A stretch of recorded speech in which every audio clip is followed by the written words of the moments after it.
ಆತ್ಮೀಯ ವಿದ್ಯಾರ್ಥಿಗಳೇ, ಇವತ್ತು ಬಹಳ ವಿಶೇಷವಾದಂತಹ ಒಂದು ದಿನ, ಗುರುಪೂರ್ಣಿಮೆ. ಈ ಗುರುಪೂರ್ಣಿಮೆಯ ಶುಭ ಸಂದರ್ಭದಲ್ಲಿ ನಮ್ಮೆಲ್ಲರ ಬಾಳಿನಲ್ಲಿ, ಬದುಕಿನಲ್ಲಿ ದೀಪವನ್ನು ಬೆಳಗಿದಂತಹ ಎಲ್ಲ ಗುರುಗಳಿಗೆ ಗುರುಪೂರ್ಣಿಮೆಯ ಶುಭಾಶಯಗಳನ್ನು ಹೇಳ್ತಾ, ಎಲ್ಲ ಗುರುವೃಂದವನ್ನು ನಮಿಸುತ್ತಾ ನಾವು ಇವತ್ತಿನ ಈ ಒಂದು ವಿಡಿಯೋವನ್ನು ಆರಂಭಿಸೋಣ. ದ್ವಿತೀಯ PUC ಇತಿಹಾಸದ ಮೊದಲನೆಯ ಪಾಠ ಪೀಠಿಕೆ. ಈ ಪೀಠಿಕೆಯ ಪಾಠದಲ್ಲಿ ನಾವಿವತ್ತು ಭಾರತದ ಇತಿಹಾಸದ ಮೇಲೆ ಭೂಗೋಳದ ಪ್ರಭಾವ, ಇದನ್ನು ನಾವಿವತ್ತು ಅಧ್ಯಯನ ಮಾಡಲಿಕ್ಕಿದ್ದೀವಿ. ಭಾರತದ ವೈವಿಧ್ಯಮಯವಾದ ಇತಿಹಾಸದ ಮೇಲೆ ಭೌಗೋಳಿಕ ಪ್ರಭಾವ ಹೇಗಿದೆ ಅನ್ನೋದನ್ನು ನಾವಿವತ್ತು ತಿಳ್ಕೊಳ್ಳಿಕ್ಕಿದ್ದೀವಿ. ಭಾರತವನ್ನು ಪ್ರಾಕೃತಿಕವಾಗಿ 6 ವಿಭಾಗಗಳನ್ನಾಗಿ ವಿಂಗಡಿಸ್ತಾರೆ. ಯಾವ್ಯಾವುದು ಆ 6 ವಿಭಾಗಗಳು ನೋಡ್ತಾ ಬಂದರೆ, ಉತ್ತರದಲ್ಲಿ ಅಖಂಡವಾಗಿ ಹಬ್ಬಿರುವಂತಹ ಹಿಮಾಲಯ ಪರ್ವತ ಶ್ರೇಣಿ, ಇದು ಮೊದಲನೆಯ ಪ್ರಾಕೃತಿಕ ಸ್ವರೂಪ ಅಂತ ನೋಡ್ತೀವಿ. ಇದನ್ನು ಹಿಮಾಲಯ ಪರ್ವತ ಶಿಖರ ಅಂತ ಕರಿತೀವಿ. ಎರಡನೆಯ ಒಂದು ಪ್ರಾಕೃತಿಕ ಸ್ವರೂಪದಲ್ಲಿ ನಾವು ಗಮನಿಸ್ತಾ ಬಂದರೆ, ಹಿಮಾಲಯದಲ್ಲಿ ಹುಟ್ಟಿ ಹರಿಯುವಂತಹ ನದಿಗಳಿಂದ ನಿರ್ಮಾಣವಾದಂತಹ ಫಲವತ್ತಾದಂತಹ ಉತ್ತರದ ನದಿ ಬಯಲುಗಳು, ಇದು ಎರಡನೆಯ ಪ್ರಾಕೃತಿಕ ವಿಭಾಗ ಅಂತ ನೋಡ್ತೀವಿ. ಇನ್ನು ಮೂರನೆಯ ಪ್ರಾಕೃತಿಕ ವಿಭಾಗ ಇಲ್ಲಿ ಬರುವಂತಹ ಥಾರ್ ಮರುಭೂಮಿ, ಅಥವಾ ಇದನ್ನೇ ನಾವು ಮರುಭೂಮಿ ಅನ್ನುವಂತಹ ಪ್ರಾಕೃತಿಕ ವಿಭಾಗದಲ್ಲಿ ಅಧ್ಯಯನ ಮಾಡಲಿಕ್ಕಿದ್ದೀವಿ. ನಾಲ್ಕನೆಯ ಪ್ರಾಕೃತಿಕ ವಿಭಾಗವಾಗಿ ಇಲ್ಲಿರುವಂತಹ ಭಾರತದ ಮಧ್ಯಭಾಗದಲ್ಲಿ ಹಾದು ಹೋಗಿರುವಂತಹ ವಿಂಧ್ಯ ಪರ್ವತ, ಭಾರತದ ವಾಯುವ್ಯ ಭಾಗದಲ್ಲಿ ಇರುವಂತಹ ಅರಾವಳಿ ಬೆಟ್ಟಗಳು, ಹಾಗೂ ಭಾರತದ ಪಶ್ಚಿಮ ಭಾಗದಲ್ಲಿರುವಂತಹ ಸಹ್ಯಾದ್ರಿ, ಇದನ್ನು ಮೂರನ್ನೂ ಸೇರಿಸಿ ಅರಾವಳಿ, ವಿಂಧ್ಯ ಹಾಗೂ ಸಹ್ಯಾದ್ರಿ, ಈ ಮೂರನ್ನು ಸೇರಿಸಿ ಇದನ್ನು ಪರ್ವತಗಳು ಅನ್ನೋ ವಿಭಾಗದಲ್ಲಿ ನಾವು ನೋಡಲಿಕ್ಕಿದ್ದೀವಿ. ಇದು ನಾಲ್ಕನೆಯ ಪ್ರಾಕೃತಿಕ ವಿಭಾಗ ಅಂತ ನೋಡ್ತೀವಿ. ಇನ್ನು ಐದನೆಯ ಪ್ರಾಕೃತಿಕ ವಿಭಾಗಕ್ಕೆ ಬಂದರೆ ದಕ್ಕನ್ ಪ್ರಸ್ಥಭೂಮಿ, ಈ ಭಾಗ ಏನಿದೆ ಇದು ಐದನೆಯ ಪ್ರಾಕೃತಿಕ ವಿಭಾಗ, ದಕ್ಕನ್ ಪ್ರಸ್ಥಭೂಮಿ. ಆಮೇಲೆ ಕೊನೆಯದಾಗಿ ನಾವಿಲ್ಲಿ ಕರಾವಳಿ ತೀರವನ್ನು ನೋಡ್ತಾ ಇದ್ದೀವಿ. ಈ ಕರಾವಳಿ ತೀರವನ್ನು ನಾವು ಆರನೆಯ ಪ್ರಾಕೃತಿಕ ವಿಭಾಗವಾಗಿ ಅಧ್ಯಯನ ಮಾಡ್ತೀವಿ. ಈ 6 ಪ್ರಾಕೃತಿಕ ವಿಭಾಗಗಳು ಹೇಗೆ ನಮ್ಮ ದೇಶದ ಇತಿಹಾಸದ ಮೇಲೆ ಪ್ರಭಾವ ಬೀರಿದೆ ಅನ್ನೋದನ್ನು ನೋಡಬೇಕು. ಈ 6 ಪ್ರಾಕೃತಿಕ ವಿಭಾಗಗಳಿಂದಾಗಿ ಭಾರತ ಅನೇಕ ಸಾಂಸ್ಕೃತಿಕ ವಲಯಗಳಾಗಿ ವಿಭಾಗಿಸಲ್ಪಟ್ಟಿದೆ. ಅನೇಕ ರಾಜಕೀಯ ವಲಯಗಳನ್ನು ನಾವು ನೋಡ್ತೀವಿ. ಹೀಗೆ ಭಾರತದ ಇತಿಹಾಸದಲ್ಲಿ, ಸಾಂಸ್ಕೃತಿಕ ಕ್ಷೇತ್ರದಲ್ಲಿ ಹಾಗೂ ರಾಜಕೀಯ ಕ್ಷೇತ್ರದಲ್ಲಿ ಈ ಪ್ರಾಕೃತಿಕ ಸ್ವರೂಪ, ಅದರಲ್ಲೂ ವಿಶೇಷವಾಗಿ ಈ ಭೌಗೋಳಿಕ ಪರಿಸ್ಥಿತಿ ಪ್ರಭಾವ ಬೀರಿದ್ದನ್ನು ನಾವು ಗಮನಿಸಬೇಕು. ಇದನ್ನು ನಾವು ಒಂದೊಂದಾಗಿ ಡಿಟೇಲ್ ಆಗಿ ನಾವು ನೋಡ್ತಾ ಬರಬೇಕು. ಅದನ್ನು ನಾವೀಗ ಅಧ್ಯಯನ ಮಾಡ್ತಾ ಬರೋಣ. ಆಗಲೇ ನಾವು ನೋಡಿದ್ವಿ, ಇದು ಹಿಮಾಲಯ ಪರ್ವತಗಳು, ಆಮೇಲೆ ಉತ್ತರದ ನದಿ ಬಯಲು, ಮರುಭೂಮಿ, ಪರ್ವತಗಳು, ದಕ್ಕನ್ ಪ್ರಸ್ಥಭೂಮಿ ಮತ್ತು ಕರಾವಳಿ ಪ್ರದೇಶ. ಈಗ ನಾವು ಮೊದಲನೆಯ ಒಂದು ಪ್ರಾಕೃತಿಕ ವಿಭಾಗಕ್ಕೆ ಬರೋಣ. ಮೊದಲನೆಯ ಪ್ರಾಕೃತಿಕ ವಿಭಾಗ, 6 ಪ್ರಾಕೃತಿಕ ವಿಭಾಗಗಳಲ್ಲಿ ಹಿಮಾಲಯ ಪರ್ವತಗಳು ಅಥವಾ ಹಿಮಾಲಯ ಪರ್ವತ. ಈ ಹಿಮಾಲಯ ಪರ್ವತ ಏನು ಪ್ರಭಾವ ಬೀರುತ್ತೆ ಅಂತ ಆಲ್ರೆಡಿ ನಾವು ನೋಡಿದ್ದೀವಿ. ಭಾರತದ ಉತ್ತರ ಭಾಗದಲ್ಲಿ ಅಖಂಡವಾಗಿ ಹಬ್ಬಿರುವಂತಹ ಹಿಮಾಲಯ ಪರ್ವತ ಶ್ರೇಣಿ, ಇದರಲ್ಲಿ ಹಿಮಾದ್ರಿ, ಹಿಮಾಚಲ ಹಾಗೂ ಸಿವಾಲಿಕ್ ಅನ್ನುವಂತಹ 3 ಭಾಗಗಳನ್ನಾಗಿ ಕೂಡ ನಾವು ಈ ಹಿಮಾಲಯವನ್ನು ವಿಂಗಡಿಸಿಕೊಳ್ಳಬಹುದು. ಹಿಮಾಲಯ ಏನು ಮಾಡುತ್ತೆ ಅಂತ ಕೇಳಿದ್ರೆ, ಮೊದಲನೇದಾಗಿ ಇದೊಂದು ನೈಸರ್ಗಿಕವಾದಂತಹ ರಕ್ಷಣಾ ಗೋಡೆ, ನೈಸರ್ಗಿಕವಾದಂತಹ ರಕ್ಷಣೆ. ನಾವಿವತ್ತು ನಮ್ಮ ಮನೆಗಳಿಗೆ ಬೇಲಿ ಹಾಕೋತೀವಿ, ಪಗರ ಹಾಕೋತೀವಿ, ಎಲೆಕ್ಟ್ರಿಕ್ ಬೇಲಿ ಹಾಕೋತೀವಿ. ಆದರೆ ಆ ಪರಮಾತ್ಮ ನೈಸರ್ಗಿಕ ರಕ್ಷಣೆಗಾಗಿ, ಭಾರತದ ರಕ್ಷಣೆಗಾಗಿ ಉತ್ತರದಲ್ಲಿ ಈ ಅಖಂಡ ಹಿಮಾಲಯ ಪರ್ವತವನ್ನೇ ನಿಸರ್ಗ ನಮಗೆ ರಚಿಸಿಕೊಟ್ಟಿದೆ. ಹಾಗೆ ಇದು ನೈಸರ್ಗಿಕ ರಕ್ಷಣೆಯನ್ನು ಕೊಡುತ್ತೆ ಭಾರತಕ್ಕೆ. ಎರಡು ರೀತಿಯಿಂದ ರಕ್ಷಣೆಯನ್ನು ಕೊಡುತ್ತೆ. ಯಾರಿಂದ ಅಂತ ಕೇಳಿದ್ರೆ, ಮೊದಲನೇದಾಗಿ ಭಾರತವನ್ನು ಆಕ್ರಮಿಸುವಂತಹ ವೈರಿಗಳಿಂದ ರಕ್ಷಣೆ ಕೊಡುತ್ತೆ. ಇನ್ನೊಂದು ಮಧ್ಯ ಏಷ್ಯಾದಿಂದ ಬೀಸುವಂತಹ ಶೀತ ಗಾಳಿಗಳಿಂದ ರಕ್ಷಣೆಯನ್ನು ಕೊಡುತ್ತೆ. ಮಧ್ಯ ಏಷ್ಯಾದ ಭಾಗದಿಂದ ಶೀತ ಗಾಳಿಗಳು ಭಾರತದ ಕಡೆಗೆ ಬೀಸ್ತಾ ಇರುತ್ತೆ. ವಿಶೇಷವಾಗಿ ಸೈಬೀರಿಯಾ ಕಡೆಯಿಂದೆಲ್ಲ ಬರ್ತಾ ಇರುತ್ತದೆ. ಈ ಶೀತ ಗಾಳಿಗಳೇನಾದರೂ ಹಿಮಾಲಯ ಪರ್ವತ ತಡಿದೇ ಇದ್ದರೆ ಬಹುತೇಕ ಭಾರತ ಏನಿದೆ, ಅದರಲ್ಲೂ ಉತ್ತರ ಭಾರತ, ಇದೊಂದು ಶೀತ ಮರುಭೂಮಿಯಾಗಿ ಬದಲಾಗ್ತಿತ್ತು. ಹಾಗಾಗಿ ಶೀತ ಗಾಳಿಗಳನ್ನು ತಡೆದಿದೆ ಹಾಗೂ ನೈಸರ್ಗಿಕವಾದಂತಹ ರಕ್ಷಣೆಯನ್ನು ಕೊಟ್ಟಿದೆ. ವೈರಿಗಳಿಂದ ರಕ್ಷಣೆಯನ್ನು ಕೊಟ್ಟಿದೆ, ಶೀತ ಗಾಳಿಗಳಿಂದ ರಕ್ಷಣೆಯನ್ನು ಕೊಟ್ಟಿದೆ. ಹಾಗೂ ಭಾರತಕ್ಕೆ ಭಾರತವನ್ನು ಮಧ್ಯ ಏಷ್ಯಾದಿಂದ ಈ ಹಿಮಾಲಯ ಪರ್ವತ ಪ್ರತ್ಯೇಕಿಸಿದೆ ಅಂತ ನೋಡ್ತೀವಿ. ಇದರ ಜೊತೆಗೆ ಅನೇಕ ನದಿಗಳು, ಈ ನದಿಗಳು ಉಗಮ ಸ್ಥಳವಾಗಿದೆ ಹಿಮಾಲಯ ಅಂತ ನೋಡ್ತೀವಿ. ಅದು ಎಂತಹ ನದಿಗಳವು? ಸದಾಕಾಲ ತುಂಬಿ ಹರಿಯುವಂತಹ ಜೀವ ನದಿಗಳಿಗೆ ಉಗಮ ಸ್ಥಳ ಆಗಿದೆ. ಫಾರ್ ಎಕ್ಸಾಂಪಲ್ ಸಿಂಧೂ ನದಿ ಈ ಹಿಮಾಲಯ ಪರ್ವತದಲ್ಲಿ ಹುಟ್ಟುತ್ತೆ ಅಂತ ನೋಡ್ತೀವಿ, ಕೈಲಾಸ ಪರ್ವತದಲ್ಲಿ. ಆಮೇಲೆ ಯಮುನೋತ್ರಿಯಲ್ಲಿ ಹುಟ್ಟುವಂತಹ ಯಮುನಾ ನದಿ, ಇದು ಕೂಡ ಹಿಮಾಲಯದಲ್ಲಿ ಹುಟ್ಟುವಂತಹ ನದಿ ಅಂತ ನೋಡ್ತೀವಿ. ಆಮೇಲೆ ಗಂಗೋತ್ರಿಯಲ್ಲಿ ಹುಟ್ಟುವಂತಹ ಗಂಗಾ ನದಿ, ಇದು ಕೂಡ ಈ ಹಿಮಾಲಯ ಪರ್ವತದಲ್ಲಿ ಹುಟ್ಟಿದೆ ಅಂತ ನೋಡ್ತೀವಿ. ಹೀಗೆ ಸದಾಕಾಲ ತುಂಬಿ ಹರಿಯುವ ನದಿಗಳಿಗೆ ಜನ್ಮಸ್ಥಳವಾಗಿದೆ ಹಿಮಾಲಯ ಪರ್ವತ. ಆದರೂ ಕೂಡ ಭಾರತದ ಈ ವಾಯುವ್ಯ ಭಾಗದಲ್ಲಿ 2 ಕಣಿವೆಗಳಿದ್ದಾವೆ. ಈ ಕಣಿವೆಗಳು ವೈರಿಗಳ ಆಕ್ರಮಣಕ್ಕೂ ಕಾರಣ ಆಗಿದೆ ಹಾಗೂ ಸಾಂಸ್ಕೃತಿಕ ವಿನಿಮಯಕ್ಕೂ ಕಾರಣ ಆಗಿದೆ. ಇದರಲ್ಲಿ ಒಂದು ಕಣಿವೆಯ ಹೆಸರು ಖೈಬರ್ ಹಾಗೂ ಇನ್ನೊಂದು ಕಣಿವೆಯ ಹೆಸರು ಬೋಲಾನ್. ಈ ಬೋಲಾನ್ ಮತ್ತು ಖೈಬರ್ ಕಣಿವೆಗಳು ಆಕ್ರಮಣಕ್ಕೂ ಕಾರಣ ಆಗಿದೆ, ಜೊತೆಯಲ್ಲಿ ಸಾಂಸ್ಕೃತಿಕ ವಿನಿಮಯಕ್ಕೂ ಕಾರಣ ಆಗಿದೆ. ಹೀಗೆ ಹಿಮಾಲಯ ಪರ್ವತ ನಮಗೆ ಸಾಕಷ್ಟು ಇತಿಹಾಸದ ಮೇಲೆ ಪ್ರಭಾವ ಬೀರಿದೆ ಅಂತ ನೋಡ್ತೀವಿ. ಹಿಮಾಲಯ ಪರ್ವತದ ನಂತರ ನಾವು ನೇರವಾಗಿ ಎರಡನೆಯ ಒಂದು ಪ್ರಾಕೃತಿಕ ವಿಭಾಗಕ್ಕೆ ಬರ್ತೀವಿ, ಉತ್ತರದ ನದಿ ಬಯಲುಗಳು ಭಾರತದ ಇತಿಹಾಸದ ಮೇಲೆ ಏನು ಪ್ರಭಾವ ಬೀರಿದೆ ಅಂತ. ಹಿಮಾಲಯದಲ್ಲಿ ಹುಟ್ಟುವಂತಹ ನದಿಗಳು ಸಂಚಯಿಸಿದಂತಹ ಫಲವತ್ತಾದ ಮೆಕ್ಕಲು ಮಣ್ಣಿನಿಂದ ನಿರ್ಮಾಣವಾದಂತಹ ಮೈದಾನ, ಇದನ್ನು ನಾವು ಉತ್ತರದ ನದಿ ಬಯಲು ಅಂತ ಕರಿತೀವಿ. ಈ ಉತ್ತರದ ನದಿ ಬಯಲುಗಳು 2 ರೀತಿಯಿಂದ ಬಹಳ ಮಹತ್ವದ್ದು. ಮೊದಲನೇದಾಗಿ ಇದು ನಾಗರಿಕತೆಯ ತೊಟ್ಟಿಲಾಗಿ ಈ ಉತ್ತರದ ನದಿ ಬಯಲು ನಮ್ಮ ಇತಿಹಾಸದ ಮೇಲೆ ಪ್ರಭಾವ ಬೀರಿದೆ. ಇನ್ನೊಂದು ಪ್ರಭಾವ ಏನು ಅಂತ ಕೇಳಿದರೆ, ಇದು ಸಾಮ್ರಾಜ್ಯಗಳ ತೊಟ್ಟಿಲಾಗಿದೆ. ಒಂದು ಕಡೆ ನಾಗರಿಕತೆಗಳ ತೊಟ್ಟಿಲು, ಇನ್ನೊಂದು ಕಡೆ ಸಾಮ್ರಾಜ್ಯಗಳ ತೊಟ್ಟಿಲು. ಆದರೆ ಏನು ನಾಗರಿಕತೆಗಳ ತೊಟ್ಟಿಲು? ಯಾಕೆ ಅಂದರೆ ಇಲ್ಲಿ 2 ನಾಗರಿಕತೆಗಳು ಹುಟ್ಟಿಕೊಂಡಿವೆ. ಭಾರತದ ಅತ್ಯಂತ ಪ್ರಾಚೀನವಾದಂತಹ ಸಿಂಧೂ ನಾಗರಿಕತೆ ಈ ಉತ್ತರದ ನದಿ ಮೈದಾನದಲ್ಲಿ, ವಿಶೇಷವಾಗಿ ಇಲ್ಲಿರುವಂತಹ ಸಿಂಧೂ ಮತ್ತು ಸಿಂಧೂ ನದಿಯ ಉಪನದಿಗಳ ಒಂದು ತಾಣದಲ್ಲಿ ನಿರ್ಮಾಣ ಆಗಿದೆ ಸಿಂಧೂ ನಾಗರಿಕತೆ. ಗಂಗಾ ನದಿಯ ಪ್ರದೇಶದಲ್ಲಿ ವೈದಿಕ ಸಂಸ್ಕೃತಿ, ಇದು ಕೂಡ ನಾವು ನಾಗರಿಕತೆ ಅಂತಲೇ ಪರಿಗಣಿಸ್ತೀವಿ. ವೇದಗಳ ಆಧಾರದಿಂದ ಇದನ್ನು ಅಧ್ಯಯನ ಮಾಡುವುದರಿಂದ ಅದನ್ನು ವೇದಗಳ ಸಂಸ್ಕೃತಿ, ವೈದಿಕ ಸಂಸ್ಕೃತಿ ಅಂತ ಕರಿತೀವಿ. ಸಿಂಧೂ ನಾಗರಿಕತೆ ಮತ್ತು ವೈದಿಕ ಸಂಸ್ಕೃತಿಗಳು ಹುಟ್ಟಿವೆ. ಸಾಮ್ರಾಜ್ಯಗಳ ತೊಟ್ಟಿಲು, ನಮ್ಮ ದೇಶದ ಮೊಟ್ಟ ಮೊದಲ ಅತ್ಯಂತ ದೊಡ್ಡ ಸಾಮ್ರಾಜ್ಯ ಅನಿಸ್ಕೊಂಡ ಮೌರ್ಯ ಸಾಮ್ರಾಜ್ಯ, ಇದು ಹುಟ್ಟಿದ್ದು ಈ ಉತ್ತರದ ನದಿ ಬಯಲಿನಲ್ಲಿ. ಭಾರತದಲ್ಲಿ ಸುವರ್ಣಯುಗವನ್ನು ಸಾಧಿಸಿದಂತಹ ಗುಪ್ತ ಸಾಮ್ರಾಜ್ಯ ಹುಟ್ಟಿದ್ದು ಇದೇ ಉತ್ತರದ ನದಿ ಮೈದಾನದಲ್ಲಿ. ಹಾಗಾಗಿ ಈ ನದಿ ಮೈದಾನ ಏನಿದೆ, ಇಲ್ಲಿ ಮನುಷ್ಯನಿಗೆ ಅತ್ಯಂತ ಸಮೃದ್ಧವಾದಂತಹ ನೀರಿನ ಲಭ್ಯತೆ ಇದೆ, ಜೊತೆಯಲ್ಲಿ ಫಲವತ್ತಾದಂತಹ ಮಣ್ಣಿದೆ. ಹಾಗೆ ಮಾನವನಿಗೆ ಬೇಕಾದಂತಹ ವಿರಾಮ ದೊರಕಿತು, ಇಲ್ಲಿ ನಾಗರಿಕತೆ ಸೃಷ್ಟಿಯಾಯಿತು, ಅವನ ಅನೇಕ ಕಾರ್ಯಚಟುವಟಿಕೆಗಳಿಗೆ ಸಾಕ್ಷಿಯಾಯಿತು ಈ ಉತ್ತರದ ನದಿ ಬಯಲು. ಹಾಗೆ ಭೌತಿಕ, ಆಧ್ಯಾತ್ಮಿಕ, ರಾಜಕೀಯ ಮೊದಲಾದ ಕ್ಷೇತ್ರಗಳ ವಿಕಾಸಕ್ಕೆ ಕೂಡ ಕಾರಣ ಆಗುತ್ತೆ ಉತ್ತರದ ನದಿ ಬಯಲು. ಇನ್ನು ಮೂರನೆಯ ಒಂದು ಪ್ರಾಕೃತಿಕ ಲಕ್ಷಣಕ್ಕೆ ಬಂದರೆ ನಾವು ಮರುಭೂಮಿಯನ್ನು ನೋಡ್ತೀವಿ.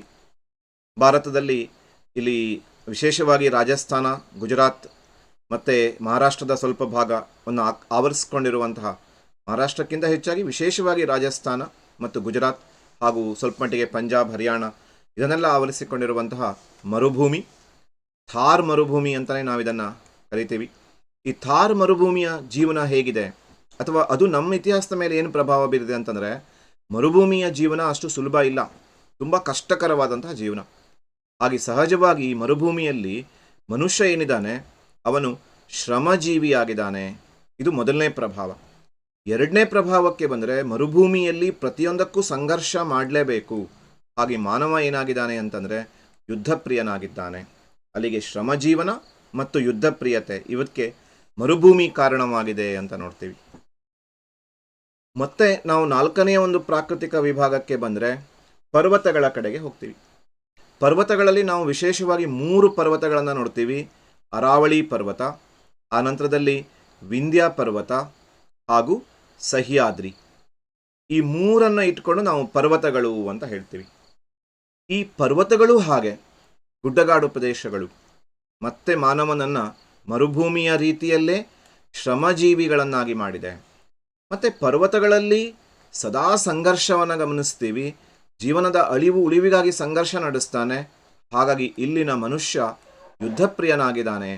ಹಾಗೆ ನಾವು ಭಾರತದ ಚರಿತ್ರೆಯಲ್ಲಿ ಈ ಗುಡ್ಡಗಾಡು ಪ್ರದೇಶಗಳಲ್ಲಿ ನಾವು ಅನೇಕ ಯುದ್ಧಗಳನ್ನು ನೋಡ್ತೀವಿ. ಹಾಗೂ ಮಾನವ ಬಹಳ ಕಷ್ಟಪಟ್ಟು ಏಳಿಗೆಯನ್ನು ಪಡೆದಿರೋದನ್ನು ನೋಡ್ತೀವಿ. ವಿಶೇಷವಾಗಿ ನಾವಿಲ್ಲಿ ಮರಾಠರನ್ನು ಉದಾಹರಣೆಯಾಗಿ ತಗೊಂಡ್ರೆ, ಮರಾಠರು ಯುದ್ಧಪ್ರಿಯರು. ಯಾಕೆಂದರೆ ಅವರು ಈ ಸಹ್ಯಾದ್ರಿಯ ಪರಿಸರದಲ್ಲಿ ಗುಡ್ಡಗಾಡು ಪ್ರದೇಶದಲ್ಲಿ ಬೆಳೆದವರು, ಸಂಘರ್ಷವನ್ನು ಮಾಡಿದವರು. ಹೀಗೆ ಪರ್ವತಗಳು ಕೂಡ ಶ್ರಮಜೀವನಕ್ಕೆ ಮತ್ತು ಯುದ್ಧಪ್ರಿಯತೆಗೆ ಸಾಕ್ಷಿಯಾಯಿತು ಅಂತ ನೋಡ್ತೀವಿ. ಇನ್ನು ದಕ್ಕನ್ ಪ್ರಸ್ಥಭೂಮಿ, ನಾಲ್ಕನೆಯ ಒಂದು ವಿಭಾಗಕ್ಕೆ ಬಂದರೆ ದಕ್ಕನ್ ಪ್ರಸ್ಥಭೂಮಿ. ಸಾಮಾನ್ಯವಾಗಿ ಭೂಗೋಳದಲ್ಲಿ ಬೇರೆ ಬೇರೆ ಪದಪ್ರಯೋಗವನ್ನು ಬಳಸ್ತೀವಿ. ಇಲ್ಲಿ ಪ್ರಸ್ಥಭೂಮಿ ಅಂದರೆ ಏನು ಅನ್ನೋದನ್ನು ನಾವು ಸ್ಪಷ್ಟಪಡಿಸ್ಕೊಂಡ್ಬಿಡಬೇಕು. ಪ್ರಸ್ಥಭೂಮಿ ಅಂತಂದರೆ ಆ ಕಡೆ ಬೆಟ್ಟ ಅಲ್ಲ, ಅತ್ಯಂತ ಎತ್ತರವಾದಂತಹ ಪ್ರದೇಶ ಅಲ್ಲ, ಹಾಗೆ ಅಂತ ಹೇಳಿ ಬಯಲೂ ಅಲ್ಲ, ಬೆಟ್ಟವೂ ಅಲ್ಲದ ಬಯಲೂ ಅಲ್ಲದ ಆದರೆ ಎತ್ತರವಾದಂತಹ ಪ್ರದೇಶಕ್ಕೆ ಪ್ರಸ್ಥಭೂಮಿ ಅಂತ ಕರಿತೀವಿ. ಆ ಎತ್ತರವಾದಂತಹ ಪ್ರಸ್ಥಭೂಮಿ ನಮ್ಮ ಭಾರತದ ದಕ್ಷಿಣ ಭಾಗದಲ್ಲಿ ಇರೋದ್ರಿಂದ ಇದನ್ನು ದಕ್ಷಿಣದ ಪ್ರಸ್ಥಭೂಮಿ, ದಕ್ಕನ್ ಪ್ರಸ್ಥಭೂಮಿ ಅಂತ ಕೂಡ ಕರೀತಾರೆ. ಈ ದಕ್ಕನ್ ಪ್ರಸ್ಥಭೂಮಿಯ ವಿಶೇಷ ಅಂತಂದರೆ ಇಲ್ಲಿ ಹೇರಳವಾಗಿ ಖನಿಜ ಸಂಪನ್ಮೂಲಗಳು ಸಿಗತ್ತೆ, ಹೇರಳವಾದಂತಹ ಶಿಲೆಗಳು ಸಿಗತ್ತೆ, ಬೇರೆ ಬೇರೆ ರೀತಿಯ ಶಿಲೆಗಳು ಸಿಗತ್ತೆ. ಅಮೃತ ಶಿಲೆಯ ಲಭ್ಯತೆ ಇದೆ. ಆನಂತರ ಗ್ರೆನೈಟ್ ಅನ್ನು ನಾವಿಲ್ಲಿ ಗಮನಿಸ್ಬೋದು, ಗ್ರೆನೈಟ್ ಸಿಗತ್ತೆ, ಸುಣ್ಣದ ಕಲ್ಲು ಸಿಗತ್ತೆ, ಬೃಹತ್ ಬಂಡೆಗಳನ್ನು ಈ ಭಾಗದಲ್ಲಿ ನೋಡ್ತೀವಿ. ಪರಿಣಾಮ ಏನು ಅಂತಂದರೆ ಖನಿಜಗಳಿಗಾಗಿ ಪದೇ ಪದೇ ಸಂಘರ್ಷ, ಅನೇಕ ಸಾಮ್ರಾಜ್ಯಗಳು ಹುಟ್ಟು, ಅನೇಕ ಸಾಮ್ರಾಜ್ಯಗಳ ನಾಶವನ್ನು ನೋಡ್ತೀವಿ. ಈ ಶಿಲೆಗಳ ಲಭ್ಯತೆಯಿಂದಾಗಿ ಮನುಷ್ಯ ಏನು ಮಾಡ್ತಾನೆ ಅಂತಂದರೆ ಈ ಶಿಲೆಗಳನ್ನು ಉಪಯೋಗಿಸಿ ಅನೇಕ ಸ್ಮಾರಕಗಳನ್ನು ನಿರ್ಮಿಸ್ತಾನೆ. ಆ ಸ್ಮಾರಕಗಳು ದೇವಾಲಯಗಳಿರ್ಬೋದು, ದೇವಾಲಯಗಳನ್ನು ನಿರ್ಮಿಸ್ತಾನೆ. ಸಾಕಷ್ಟು ದೇವಾಲಯವನ್ನು ಗಮನಿಸ್ತೀವಿ. ಈ ಭಾಗದಲ್ಲಿ ಕೋಟೆಗಳನ್ನು ನಿರ್ಮಿಸ್ತಾನೆ. ಈ ಭಾಗದಲ್ಲಿ ಮನುಷ್ಯ ಗುಹಾಂತರ್ಗತ ದೇವಾಲಯಗಳನ್ನು ನಿರ್ಮಿಸ್ತಾನೆ. ಗುಹಾಂತರ ದೇವಾಲಯ ಇದು ಬಹಳ ಇಂಪಾರ್ಟೆಂಟು. ಯಾಕೆಂದರೆ ನಾವು ಈ ದಕ್ಕನ್ ಪ್ರಸ್ಥಭೂಮಿಯ ಭಾಗದಲ್ಲಿ ಅಜಂತ, ಎಲ್ಲೋರ, ಬಾದಾಮಿ ಇಲ್ಲೆಲ್ಲ ನಾವು ಭಾಳಷ್ಟು ಗುಹಾಂತರ ದೇವಾಲಯವನ್ನು ಕಾಣ್ತೀವಿ. ಜೊತೆಗೆ ಬೃಹತ್ ಶಿಲೆಗಳನ್ನು ಕೊರೆದು ಆತ ಮೂರ್ತಿಗಳನ್ನು ನಿರ್ಮಿಸ್ತಾನೆ. ಹೀಗೆ ಮಾನವನ ಸಾಂಸ್ಕೃತಿಕ ಜೀವನದ ಮೇಲೆ ತುಂಬ ಪ್ರಭಾವಶಾಲಿಯಾಗಿದ್ದು ದಕ್ಕನ್ ಪ್ರಸ್ಥಭೂಮಿ ಅಂತ ನೋಡ್ತೀವಿ. ಇನ್ನು ಕೊನೆಯದಾಗಿ ನಾವು ನೋಡಲಿಕ್ಕಿರುವಂಥದ್ದು ಕರಾವಳಿ ಪ್ರದೇಶ. ಭಾರತ ಅತ್ಯಂತ ದೀರ್ಘವಾದಂತಹ ಕರಾವಳಿಯನ್ನು ಗುಜರಾತಿಂದ ಆರಂಭಿಸಿ ಕೊಂಕಣ ಕರಾವಳಿ, ಮಲಬಾರ್ ಕರಾವಳಿ, ಆನಂತರ ಉತ್ಕಲ ಕರಾವಳಿ, ಕೋರಮಂಡಲ ಕರಾವಳಿ, ಹೀಗೆ ಇಲ್ಲಿಂದ ಆರಂಭಿಸಿದರೆ ಪೂರ್ವದ ಉತ್ತರ ತೀರ ಏನಿದೆ ಇದನ್ನು ಉತ್ಕಲ ತೀರ ಅಂತ ಕರಿತೀವಿ, ಉತ್ತರ ಭಾಗವನ್ನು. ಈ ಕಡೆ ಕೋರಮಂಡಲ ಕರಾವಳಿ, ಈ ಕಡೆ ಮಲಬಾರ್ ಕರಾವಳಿ, ಆಮೇಲೆ ಕೊಂಕಣ ಕರಾವಳಿಯನ್ನು ಒಳಗೊಂಡ ಅತ್ಯಂತ ದೀರ್ಘವಾದ ಕರಾವಳಿಯನ್ನು ಹೊಂದಿರುವಂತಹ ದೇಶ ನಮ್ಮದು. ಒಂದು ಕಾಲದಲ್ಲಿ ಹಿಮಾಲಯ ಹೇಗೆ ರಕ್ಷಣೆ ನೀಡಿತ್ತೋ ಹಾಗೆಯೇ ಈ ಕರಾವಳಿ ಕೂಡ ರಕ್ಷಣೆಯನ್ನು ನೀಡಿತ್ತು, ತಡೆ ಬೇಲಿಯಾಗಿತ್ತು. ಉತ್ತರದಲ್ಲಿ ಹಿಮಾಲಯ ಗೋಡೆಯಾಗಿತ್ತು ಅಂತ ನೋಡ್ತೀವಿ, ಇಲ್ಲಿ ಗೋಡೆ ಥರ ನಮ್ಮ ದೇಶವನ್ನು ಕಾಪಾಡಿತ್ತು. ದಕ್ಷಿಣದಲ್ಲಿ ಇದು ಬೇಲಿ ಥರ, ತಡೆ ಬೇಲಿಯಾಗಿ ಕಾರ್ಯವನ್ನು ಮಾಡಿತ್ತು ನಮ್ಮ ದೇಶಕ್ಕೆ. ಆದರೆ ಈಗ ಇದು ತಡೆ ಬೇಲಿಯಾಗಿ ಉಳಿದಿಲ್ಲ, ಬದಲಾಗಿ ಜಗತ್ತನ್ನು ಸಂಪರ್ಕಿಸುವಂತಹ ಸೇತುವೆಯಾಗಿ ಬದಲಾಗಿದೆ. ಇಲ್ಲಿರುವಂತಹ ಬಂದರುಗಳು ಪ್ರಪಂಚದ ಬೇರೆ ಬೇರೆ ದೇಶಗಳೊಂದಿಗೆ ನಮ್ಮನ್ನು ಜೋಡಿಸ್ತಾ ಇದೆ. ಹೀಗೆ ಪ್ರತಿಯೊಂದು ಪ್ರಾಕೃತಿಕ ವಿಭಾಗಗಳು ಕೂಡ ಭಾರತದ ಇತಿಹಾಸದ ಮೇಲೆ ಪ್ರಭಾವವನ್ನು ಬೀರಿದೆ. ಭಾರತದಲ್ಲಿ ಕೆಲವು ಪ್ರದೇಶಗಳು, ಹಿಮಾಲಯದ ಕೆಲವು ಪ್ರದೇಶಗಳು, ವಿಂಧ್ಯ ಪರ್ವತ, ಸಹ್ಯಾದ್ರಿಯ ಬೆಟ್ಟ ಪ್ರದೇಶ, ಈ ಕೆಲವೊಂದು ಪ್ರದೇಶಗಳನ್ನು ಹೊರತುಪಡಿಸಿದರೆ ಬಹುತೇಕ ಭಾರತ ಏನಿದೆ ಇದು ಉಷ್ಣವಲಯದಲ್ಲಿದೆ.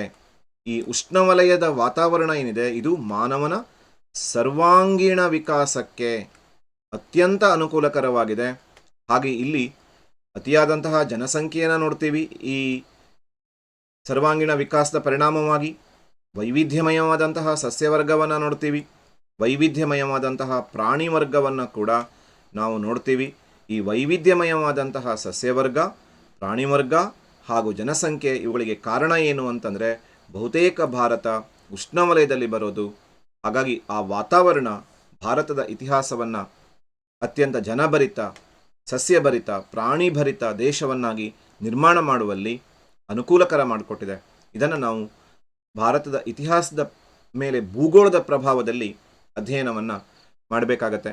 ಹೀಗೆ 6 ಪ್ರಾಕೃತಿಕ ವಿಭಾಗಗಳ ಕಡೆಗೆ ನಾವು ಗಮನವನ್ನು ಕೊಡ್ತಾ ಬಂದರೆ ಆರಾಮಾಗಿ ನಾವು ಇಲ್ಲಿ ಬರುವಂತಹ ಎಲ್ಲ ಪ್ರಶ್ನೆಗಳನ್ನು ಉತ್ತರಿಸಬಹುದು. ಕೊನೆಯದಾಗಿ ನೆನಪಿಟ್ಕೊಳ್ಬೇಕಾದಂತಹ ಅಂಶ ಏನು ಅಂತ ಕೇಳಿದ್ರೆ, ಒಂದು ಸಲ ಎಲ್ಲವನ್ನ ರಿವಿಷನ್ ಮಾಡೋದಾದರೆ ಹಿಮಾಲಯ ಪರ್ವತ ರಕ್ಷಣೆಯನ್ನು ಕೊಟ್ಟಿದೆ. ಶಾರ್ಟ್ ಆಗಿ ಹಿಮಾಲಯ ಪರ್ವತ ರಕ್ಷಣೆ ಯಾರಿಂದ, ಸಣ್ಣ ಈ ಥರ ಶಾರ್ಟ್ ನೋಟ್ಸ್ ಮಾಡ್ಕೋಬಹುದು. ರಕ್ಷಣೆ ಕೊಟ್ಟಿದೆ ಯಾರಿಂದ? ವೈರಿಗಳಿಂದ. ಯಾರಿಂದ ರಕ್ಷಣೆಯನ್ನು ಕೊಟ್ಟಿದೆ? ಶೀತ ಗಾಳಿಗಳಿಂದ ರಕ್ಷಣೆಯನ್ನು ಕೊಟ್ಟಿದೆ. ನೆಕ್ಸ್ಟ್ 2ನೇ ಪಾಯಿಂಟಿಗೆ ಬಂದರೆ ನದಿ ಬಯಲು, ಉತ್ತರದ ನದಿ ಬಯಲು. ಉತ್ತರದ ನದಿ ಬಯಲು ಏನಾಗಿದೆ? ಸಾಮ್ರಾಜ್ಯಗಳ ತೊಟ್ಟಿಲಾಗಿದೆ. ಇನ್ನೊಂದು ನಾಗರಿಕತೆಗಳ ತೊಟ್ಟಿಲಾಗಿದೆ. ಇಲ್ಲಿ ಉದಾಹರಣೆಯನ್ನು ಬರೀಬೇಕು. ಸಾಮ್ರಾಜ್ಯಗಳ ತೊಟ್ಟಿಲು ಅನ್ನುವಲ್ಲಿ ಮೌರ್ಯ ಸಾಮ್ರಾಜ್ಯ, ಗುಪ್ತ ಸಾಮ್ರಾಜ್ಯ. ನಾಗರಿಕತೆಗಳ ತೊಟ್ಟಿಲು ಅನ್ನುವಲ್ಲಿ ಸಿಂಧೂ ನಾಗರಿಕತೆ, ವೈದಿಕ ಸಂಸ್ಕೃತಿ. ಹೀಗೆ ನಾವು ಶಾರ್ಟ್ ನೋಟ್ ಮಾಡ್ಕೋಬೇಕು.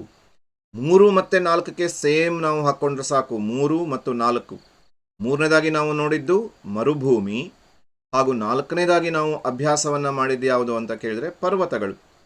ಈ ಮರುಭೂಮಿ ಮತ್ತು ಪರ್ವತಗಳಲ್ಲಿ ಕಾಮನ್ ಆಗಿರುವ ಅಂಶ ಮಾನವನನ್ನು ಶ್ರಮಜೀವಿಯನ್ನಾಗಿಸಿದೆ.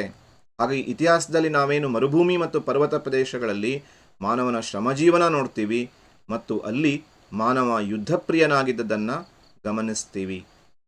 ಇನ್ನು 5ನೆಯ ಪ್ರಾಕೃತಿಕ ಸ್ವರೂಪವಾಗಿ ನಾವೇನು ಅಧ್ಯಯನ ಮಾಡಿದ್ವಿ, 5ನೆಯ ಪ್ರಾಕೃತಿಕ ಸ್ವರೂಪವಾಗಿ ದಖನ್ ಪ್ರಸ್ಥಭೂಮಿ. ಈ ದಖನ್ ಪ್ರಸ್ಥಭೂಮಿಯ ಭಾಗದಲ್ಲಿ ಸ್ಮಾರಕಗಳ ನಿರ್ಮಾಣಕ್ಕೆ ಈ ವಾತಾವರಣ ಚೆನ್ನಾಗಿತ್ತು. ಜೊತೆಗೆ ಅನೇಕ ಸಾಮ್ರಾಜ್ಯಗಳು ಅಲ್ಲಿನ ಖನಿಜಗಳಿಗಾಗಿ ಪೈಪೋಟಿ ನಡೆದ್ರಿಂದ ಕೆಲವು ಸಾಮ್ರಾಜ್ಯಗಳು ಏಳಿಗೆಯನ್ನು ಕಂಡವು, ಕೆಲವು ಸಾಮ್ರಾಜ್ಯಗಳು ನಾಶವನ್ನು ಕಂಡವು. ಅಲ್ಲಿಗೆ ಸಾಮ್ರಾಜ್ಯಗಳ ಅಳಿವು ಉಳಿವುಗಳಿಗೆ ದಖನ್ ಪ್ರಸ್ಥಭೂಮಿ ಕಾರಣ ಆಯಿತು.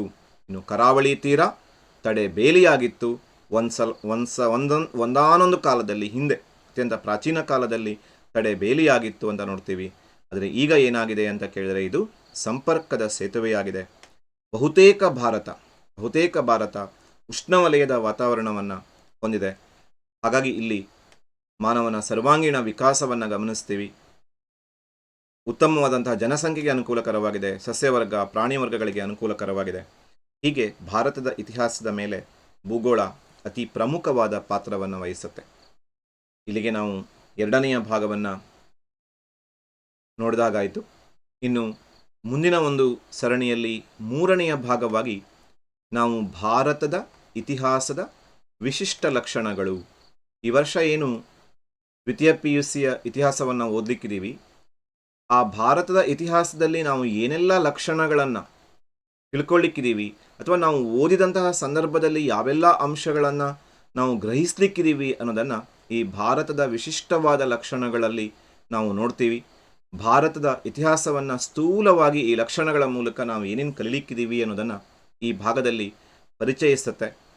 ಅದನ್ನು ನಾವು ಮುಂದಿನ ಭಾಗದಲ್ಲಿ ನೋಡೋಣ. ಹೀಗೆ ಭಾರತದ ಇತಿಹಾಸದ ಮೇಲೆ ಭೂಗೋಳದ ಪ್ರಭಾವವನ್ನು ಚೆನ್ನಾಗಿ ಅಧ್ಯಯನ ಮಾಡಿ ಮತ್ತು ಪರೀಕ್ಷೆಗೆ ಇಲ್ಲಿ ಬರುವಂತಹ ಎಲ್ಲ ಪ್ರಶ್ನೆಗಳಿಗೆ ಉತ್ತರಿಸಲಿಕ್ಕೆ ಸಮರ್ಥರಾಗಿ ಅಂತ ಆಶಿಸ್ತಾ ಈ ಭಾಗವನ್ನು ಇಲ್ಲಿಗೆ ಮುಕ್ತಾಯಗೊಳಿಸೋಣ. ಎಲ್ಲರಿಗೂ ನಮಸ್ಕಾರ.